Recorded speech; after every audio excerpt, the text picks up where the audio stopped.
Hey guys, so welcome back. Well, the 1977 Tops video, it's done. It's in the books. If you haven't seen it, I got a link down in the description. Check it out. Very super interesting. A lot of good information. And as I was going back to it, I saw a bunch more that came out. Little odds and intricacies of the 77 Top series. Just so much and so many interesting things to discuss. So let's get into it because this list is amazing. Stick to the end. You'll hear some great stories about what happened with 1977. Hey, so let's start with something maybe a lot of people have never seen before. In 1977, Tops put out wax packs, they put out cello packs, rack packs, even vending boxes of 77 Tops. But there was one that you might not have ever seen, and if you have, very rarely.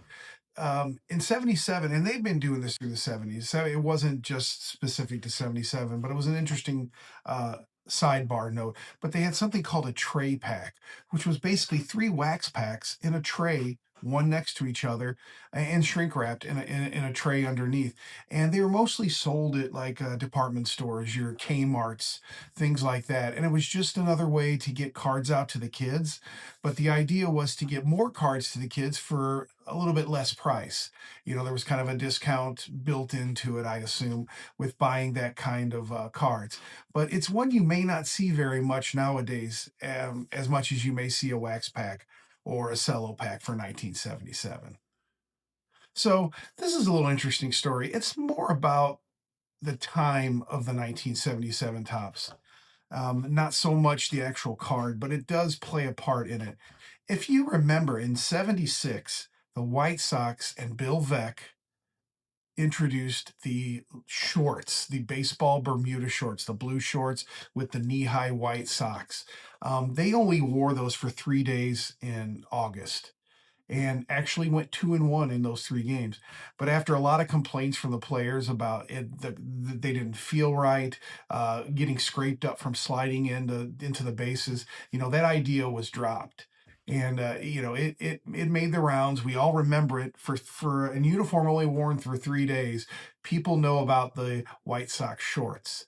If you look at most of the White Sox cards, the players, they're from the chest up, and they didn't get them, most of those shots at the beginning of the year or anything like that. So they didn't really get any of those players in those shorts.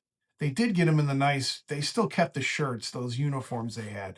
But the idea was that they did not get the shorts in the pictures, except if you look at their team card, all of them are in shorts. I don't know. I tried to do a little more digging. I don't know when that photo was taken, but it is a time capsule. It is a moment in time that is forever remembered in a baseball card of when the White Sox wore a pair of shorts to play baseball in.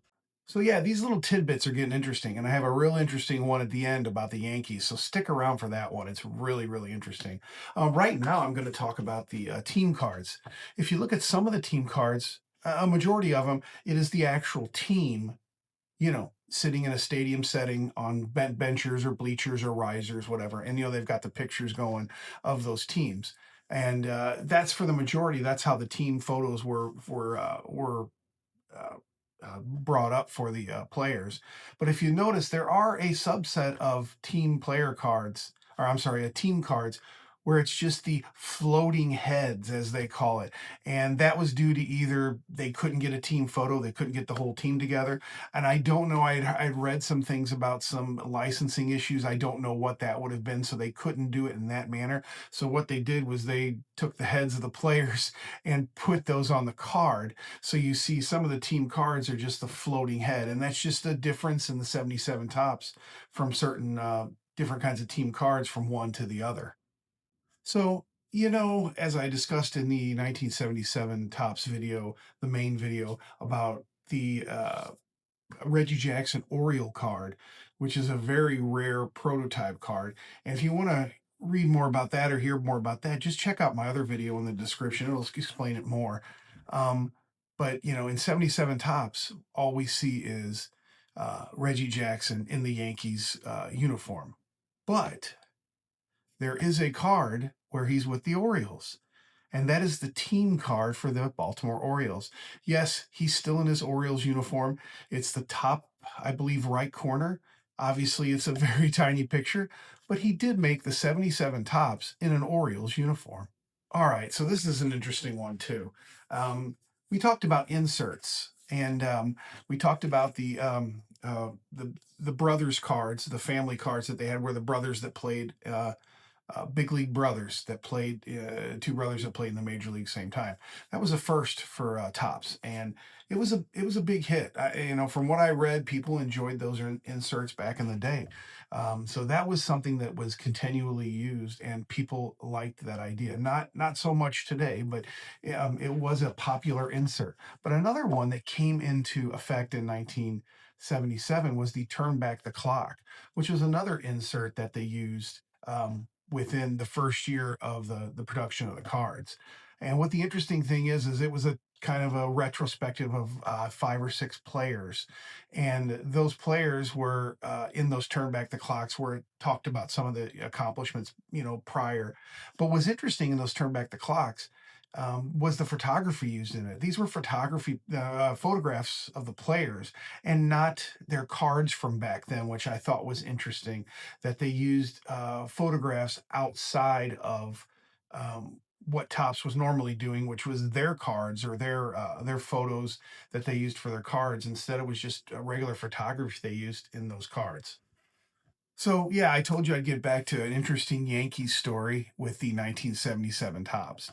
So in 77, Burger King once again uh, worked with Topps on getting a small subset for the New York area. And it was just the New York Yankees subset. So Topps worked with Burger King. It was a 22 card set. Let's start it with that. And there's two stories that pop out about that, but it was a 22 card set. Honestly, most of the differences on most of the cards were just the numbering on the back.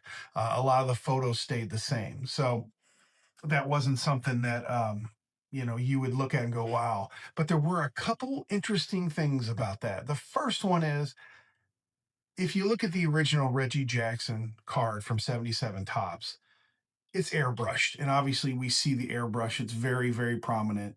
Obviously he was with the Orioles the year before.